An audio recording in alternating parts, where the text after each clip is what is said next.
অনেক মাজারের উপরে লম্বা মশারি টাঙানো আছে না নাই? ওর বাবারে মশাই কামড়ায়, কত বড় ডাকাত। তো মশাই যদি নিচ থেকে তাড়াইতে না পারে, ও তোমারে কি করবে? কথা বলেন।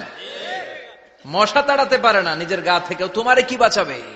দেখবেন যে লোকটা মাজারে মশারি দেয়, ওর বাবার ডেঙ্গু জ্বর, ওর বাপেরে মশাই খায়, ওর মারে মশাই খায়। গোটা বিশ্বের সবগুলো আল্লাহর ওলি যদি একটা গ্লাসের পানিতে ফু দেয়, আর আপনার মা যদি আপনার মাথার মধ্যে হাত বুলিয়ে দেয়, আপনার মা যদি আপনার বুকে একটা ফু দিয়ে দেয়, সব পীর সাহেব একদিকে, মায়ের দোয়া আরেকদিকে। মায়ের দোয়া মুহূর্তে আল্লাহর আরশে পৌঁছে যাবে। এজন্য বিশ্বনবী বলতেন সালাসু দাওয়াতিন মুস্তাজাবা, তিনটা দোয়া আল্লাহ কবুল ফিরিয়ে দেন না।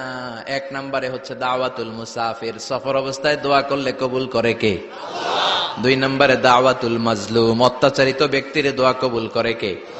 তিন নম্বরে দাওয়াতুল ওয়ালিদাইনি লিওয়ালাদিহি, মা বাবা যখন হাত তুলে ছেলে মেয়েদের জন্য আল্লাহর কাছে দোয়া করে, ওই দোয়াটাও কবুল করে কে? মাজারে মশারি দিবেন, লাল শালু দিবেন, আগরবাতি, মোমবাতি, কোন মানত?